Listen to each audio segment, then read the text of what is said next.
On today's edition of Locked On LSU, we've got a little crossover Thursday, so we're joined by Steve Virgen, who covers New Mexico for the Albuquerque Journal. What are the strongest parts of this team, and how can you attribute the big offensive step forward that this team has taken from 2021 to 2022? He breaks it all down for us, plus so much more on today's edition of Locked On LSU. You are Locked On LSU, your daily podcast on the LSU Tigers. Part of the Locked On Podcast Network, your team every day.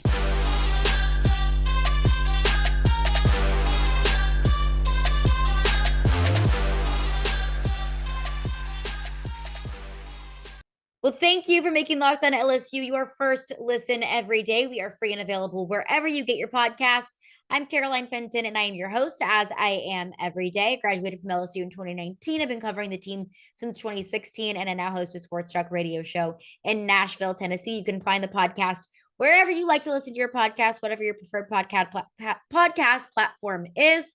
You can find us there. Plus, you can find us on YouTube as well. So just search Locked On LSU in the search bar, and you will find us there. Just hit that subscribe button, and you won't miss a second of your Locked On LSU content.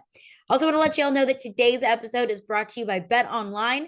BetOnline has you covered this season with more props, odds, and lines than ever before. BetOnline, where the game starts. And joining Locked On LSU today is Steve Virgen, who covers New Mexico. I believe this is your fifth season covering the team for the Albuquerque Journal as the assistant sports director. Appreciate you for coming on the show. But first and foremost, I just want to open it up to a very open-ended question of, at LSU, I think the biggest storyline is just figuring out what this team is under Brian Kelly, figuring out which pieces fit best, figuring out, is this team what it was in the fourth quarter against Mississippi State, or is it what it was in the first half against Florida State? But on the New Mexico side of things, what's the biggest storyline surrounding this team, not just this week, but throughout this entire season so far? It's been all about the defense for New Mexico. They created 7 turnovers last week against UTEP. It's the first time it's been done in a long, long time for them. I mean, 7 turnovers in the game is remarkable. It's ridiculous. So it really is, and they're all over the place, head on fire and all that stuff, and hitting the quarterback and getting interceptions, a pick six, and some really big plays on defense. So that's what they're all about this year, is their defense. Much improved, and they made a lot of improvements last year.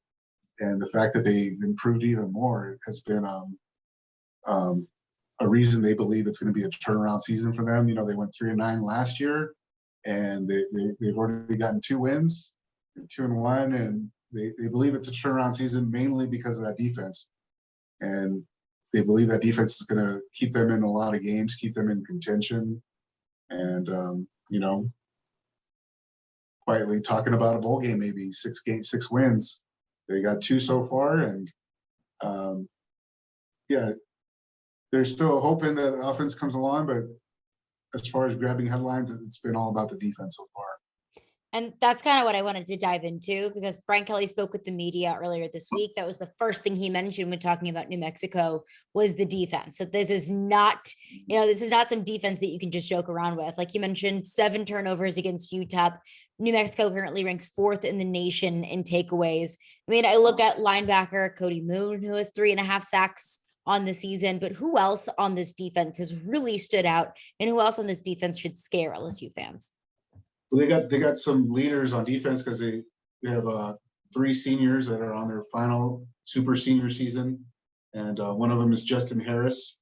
He plays the defensive end. He plays as the defensive end, and he's been making plays. He's been helping other people make plays.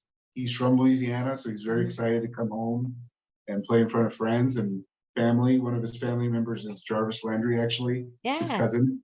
So he's very excited about playing in front of them. We know him very well around these parts. Oh, yeah, I think so, huh? And I hear he shows up to the games, too, so it'll be kind of cool for know him and love him. Yep. And Rico Hannah is another senior who's been playing well. He was named Mountain West Conference Defensive Player of the Week. He had the pick six against UTEP, and he came off a pass deflection, pass breakup by another senior in the backfield, safety Jarek Reed II. He was named preseason all conference player, and he had 4 pass breakups last week against UTEP. And like we just said, that one of them led to a pick 6. So those 3 guys, they're very much leaders, very much playmakers on that defense. And then you got a guy like Cody Moon, who's been stepping up with the 5 sacks within the past 2 games, basically. He was a walk-on last year, and he's kind of proved himself. Was he really? Yeah, he was a walk-on last year from the local high school here, and he's just kind of stepped up his game these past couple games. And they think it's his breakout game last week where he had career high 11 tackles. So he's definitely making plays. They believe that he's the type of player that just keeps getting better and better, and he's obviously earning that scholarship that he got last year. And it just by the way that it sounds, because my next question was, well, what is really the strongest part of this defense? But by the way that you're describing it, it seems like it's not just the front 4 being able to put pressure on the quarterback. It's not just the defensive backs that are able to disrupt passes. It's just kind of the defense all the way around kind of seems like to be a really strong area. Yeah, they do have some playmakers there for sure. They believe in that defense. Obviously, head coach Danny Gonzalez is a defensive-minded coach. He learned from Rocky Long, who's on staff, defensive coordinator. Basically, he knows the 3-3-5 like the back of his hand, and they put Rocky Long up in the booth, up in the press box, to get a different view, and it's worked for them. He's got that angle, and Coach Gonzalez has the angle on the sideline. They believe they could put the players in the right position to make plays, and the evidence was shown against UTEP. To get seven turnovers, and each of them were crucial in that game. A lot of them changed the game basically and kept the momentum with the Lobos. So yeah, they really believe in that defense. They believe that they have a lot of playmakers. That's what they've shown. Even the young players are stepping up as well. So the future is bright for that defense, and those 3 seniors I was talking about, they're kind of going out on a high note too because of the plays they've been making. And you mentioned the Rocky Long defense. It's something that LSU saw last week against Mississippi State, that 3-3-5 defense. And LSU struggled to get things moving offensively in the first half. And I don't know if I can attribute that to slow start on offense or if that was pressure from the defense, just difficult to get things moving on offense because of the defensive pressure, maybe just a combination of both. But I did see, that 3-3-5 defensive scheme give LSU plenty of trouble last week, at least in the first half. There's a lot of same concepts. Coach Gonzalez was talking about how this is a different type of scheme, but it's still the foundation's still the same. A lot of disguises, a lot of pre-snap movement, where they're doing stunts as well, and it starts with stopping the run. But obviously, they want to get after the quarterback, and Coach Gonzalez knows Jaden Daniels very well from their time at ASU together. That is true. Well. So he knows a lot about Jaden Daniels. Coach Gonzalez has a lot of respect for him as far as confidence goes, and a headstrong kid. He always calls him, and he can make plays. But on the other end, on the other side of that coin, he knows his tendencies, and I think he's going to attack those on Saturday. And what was his role at Arizona State? Danny Gonzalez was a defensive coordinator and assistant head coach for a couple years. Okay, so absolutely knows how Jaden Daniels ticks. Yeah. I didn't even put those 2 together. That's a fun little connection. But now coming up next with Steve, I want to break down the offensive side of the ball. So in a very interesting stat line that proves that New Mexico's offense has improved so much from last year to this year. So why exactly is that? We'll get into that with Steve coming up next. But first, I want to tell you about Nugenix. Because you just feel like sometimes you just can't get in shape? I know I feel like the older I get, the harder and harder it is to achieve my dream body, or a body that I feel comfortable in. And it's not your fault. I know I feel like that as a woman, but also as men age, your body naturally loses free testosterone, the man hormones, but so to speak. I mean, it happens to every man, and it can make it more difficult to stay in shape and be energetic and be active, to feel like yourself. And it only gets worse as you get older. So if you want more energy to counter the negative physical effects of aging, look to Nugenix Total T testosterone booster with Testofen, which will help you turn back the clock, re-energize your workouts, get you better results at the gym, and help you look and feel like the man that you really want to be. So Total T, Nugenix's Total T, contains man-boosting key ingredients like testofen. It's been validated in 5 clinical studies shown to boost free testosterone levels in men. So while every product professes quality, many other products use generic ingredients that are often far less than clinical grade, but you don't have to worry about that with Nugenix. Because with the Nugenix Total T, you'll get the same clinical potency levels used in the trials. And Nugenix's formulation is backed by 10 years of science and research, so you know that you can trust them.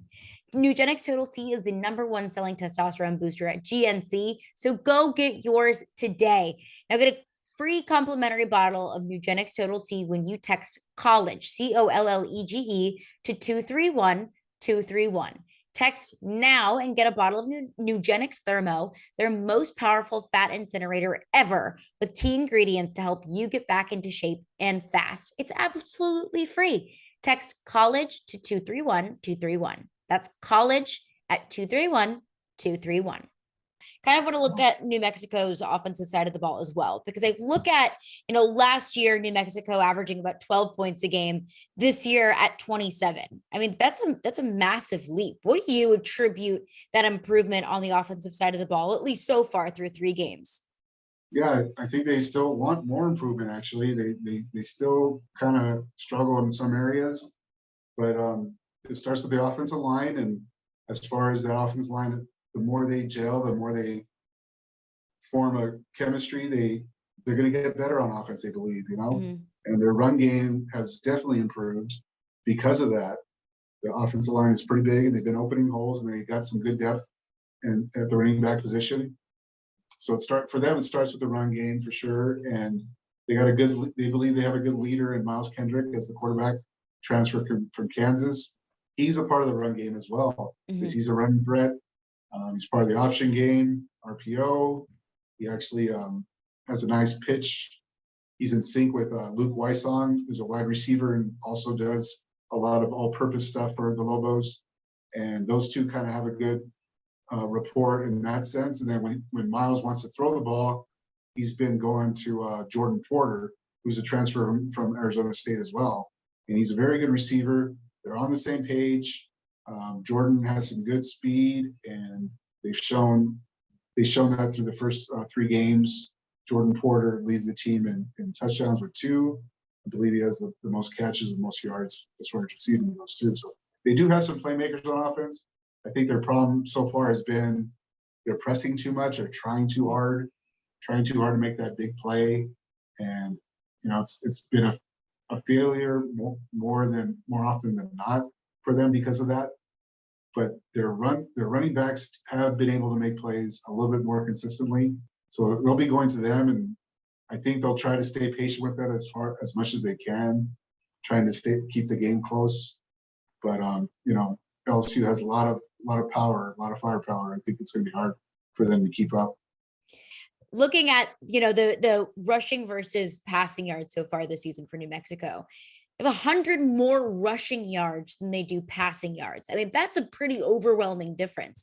So why are they deferring to the run more so than the passing game? Is that, testament to the offensive line needing a little bit more work? Is it trying to make too many big plays in the passing game? What would you attribute that to? Yeah, I think it's a little bit of both. I think they've had taken their shots, deep ball passing, deep passes, but they just haven't connected on those. I think they'll keep on trying. They'll keep on trying to connect those. They've done a lot of reps as far as deep passes go, but they just haven't been able to connect. The timing's been off with a few of those players. They have some speed on the outside with Jordan Porter, Luke Wysong, and a kid from Louisiana named Christian Jourdain. Kind of came to the team late, but he's probably their fastest player. As far as the run game goes, yeah, it's just been a strength for them. They've been able to lean on that a little bit. And honestly, against UTEP, they kind of got a lead where they did kind of get kind of conservative. They wanted to hold on to that lead. So they didn't really try as many pass plays or kind of go into the run game. And it's a credit to Miles Kendrick. He's brought that stability to that team, and he's brought another dimension as far as run game goes, because he's a run threat. He can, and some of those plays are designed, they look designed, but some of them he kind of just takes off and runs with it. And even those kind of look designed, but they're kind of sneaky, you know, where you kind of drops back and looks for a pass, and then you'll just take off for a 15, 20-yard gain. And that's definitely been part of their game. And like you said, that's why they've been able to lean on their run game and make that more of their strength. They believe that they can beat teams that way if they can hold on to the ball a little bit longer on offense, and then give their defense a breather. And that's when their defense is most dangerous, when they have some rest and they can make some plays. And I think that LSU is kind of experiencing a similar thing in that they're trying to figure out the best combination on the offensive line, because the offensive line has been a problem. They've changed the offensive line 3 times through 3 games, but having Jaden Daniels, a very run-first quarterback, has given them the ability to be able to shift the offensive line and find kind of that combination that works. So what do you look at, with this offensive line? Is it trying to find the right combination? Is it youth? Is it what's the problem with this offensive line, and why you've needed to lean on the run game so heavily? I think they do have the right combination. Actually, it's been the same starters for at least a game. They did have an injury on there at right tackle, and the new kid that they brought on, they think that he can do the job. His name's Tavian Ford, and three of the offensive linemen are transfers. So I think that's another big reason why they haven't been able to mesh as quickly. But they've had made some strides since the beginning of the season. And to be honest, I think that was their plan all along, was kind of to make their run game the strength, because they have so much depth at the running back position. So they have some good running backs. But like we said before, they do want to take their shots. They have been taking their shots deep. They just haven't been able to connect. The timing's been off.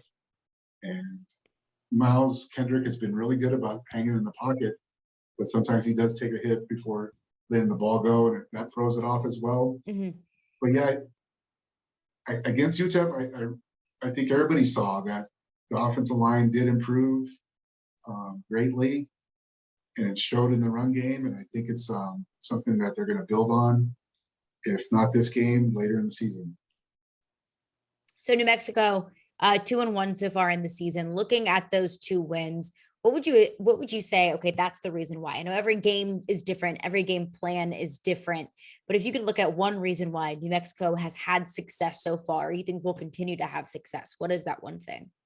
It's the defense, for sure. Yeah, that's what I figured. If you're a fan of defense, you'll love the Lobos. I mean, I'm more a fantasy football geek, and I love offense, The big plays, big yardage. Yeah. It's been hard for me to follow this team. No, that's the fun football to watch, but football nerds love a good, 9-6 game. Just a gross, low-scoring game. That's what they love. Yeah, exactly. It's been really good for them, their defense.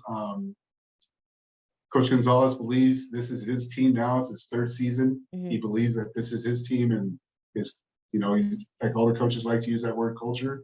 He's kind of put his stamp on the team, and it's a type of team that's violent. They all get to the ball, and it's fun to watch. If you're like I said, if you're a fan of defense, you'll really appreciate the Lobos, because they get after the ball, they hit hard. I mean, it's like a fine line, where they just go right before the whistle, and they come crashing with a hit, and it's violent, and that's what they like. They get after it, and that's what they believe creates turnovers. It's nothing that they really practice as far as stripping and chopping and punching at the ball. It's more along the lines of effort, and they take pride in that. And I think that's what's going to carry them through the season. They believe it's going to be a turnaround season for them. They went 3-9 last year. They started out the season 2-0, and they only won 1 game the rest of the way. So they don't want to make it that way this season, where they already have 2 wins again. And it has a different feel. This team has a different feel than last year. They're much improved on defense, and they are picking it up on offense a bit. But yeah, that defense is it's above average for sure. It's been dominant at times. And I think this will be a really, really good test for them, obviously, playing at LSU. And I think it's something that they want, they need for the rest of their season. When they say that offense sells tickets, Defense wins championships. There you go. That's true. BetOnline.net is your number one source for football betting info this season. You can find all the latest player developments, team matchups, news, podcasts, and in-depth articles and analysis on every game you can find. And as always, BetOnline remains your continued source for all of your sport wagering information. They've got live betting and up-to-the-minute scores for every sport out there. I know if I'm out and about and I'm not able to sit down on my couch and watch all the games, I can go to BetOnline and get all the info that I need and fast on my phone. The fastest and easiest way to check in on all of your favorite games and events. They've got MLB, MMA, boxing, and golf. So head to betonline.net or use your mobile device to learn more. BetOnline, where the game starts. But you just put out a piece of the Albuquerque Journal, and LSU fans can go and find it because it was really interesting. You know, as an LSU fan, someone who spent time in Louisiana, but there are 4 New Mexico players from the state of Louisiana. Defensive end Justin Harris, like you mentioned, from Lutcher, Chad Alexander, wide receiver Christian Jourdain from New Orleans, Juice Jones from Baton Rouge. A lot of local kids are just from, an hour or so down the interstate from where they'll be playing in Tiger Stadium.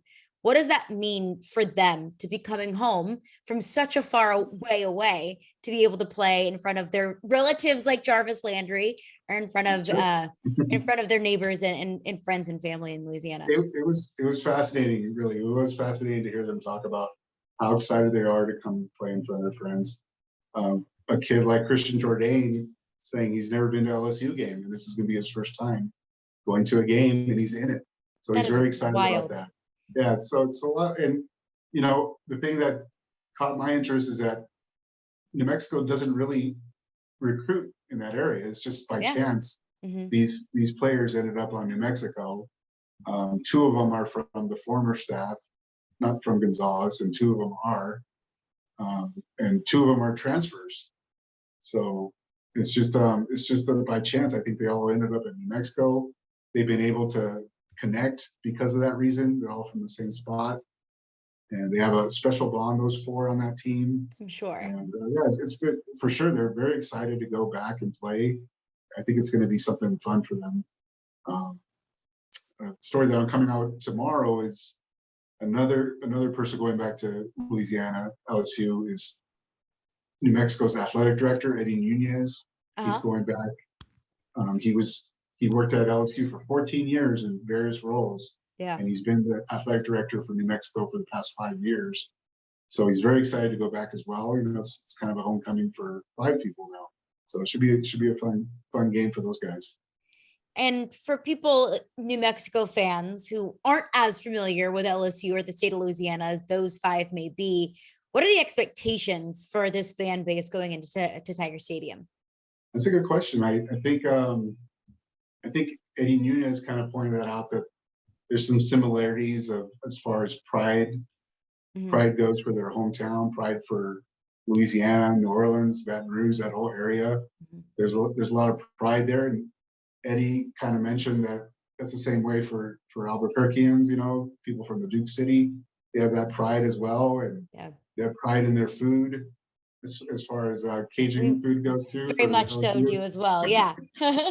So there's a lot of pride here as well for our chili and for New Mexican dishes. So 2 very strong cultures. In that sense, I think a lot of the fans are looking forward to going over there. I know some are making the trip. This is the first time ever that LSU and New Mexico play against each other. So I think it's a big deal for a lot of fans that are making the trip, obviously, and like the 4 that we mentioned, and even those other players are somewhat from that area as well. Like Rico Hannah, I believe, is from Mississippi, and all that area. They're just looking forward to that type of football, which is high level. And as somebody who knows the team very well, who covers the team very closely, what are your expectations? Oh man, I have high expectations, actually. Okay, all right. Because following this team, I've been able to cover games at Wisconsin, Notre Dame, Texas A&M, and I'm already looking forward to putting this on top of the list, Tiger Stadium. So we'll look forward to it. And like I said earlier, I am incredibly biased, but it is the greatest experience and environment that I think you could ever be in. So I'm excited for you to get to experience it. That's what I've been told. So I mean, it's sure. something like no other. A Saturday night in Tiger Stadium is like no other. But Steve Virgen, thank you so much for joining us and giving us a peek behind the curtain of New Mexico. Where can the people find you and your work? I'm on Twitter at Steve Virgen, V as in Victor, IRGEN, and online you can find my stories at abqjournal.com/sports. All right, awesome. Appreciate you. Thank you, and safe travels to Baton Rouge. Thank you very much. See you. Thank you for making Locked On LSU your first listen every day. We are free and available wherever you get your podcasts. And coming up on tomorrow's podcast, 3 ways LSU can dominate this game and 3 ways that they might not. We'll get into all of that coming up tomorrow. But you can get more on the SEC by making Locked On SEC your second listen. Everyday host Chris Gordy and the local experts of Locked On take you across the SEC in 30 minutes. Make Locked On SEC your second listen.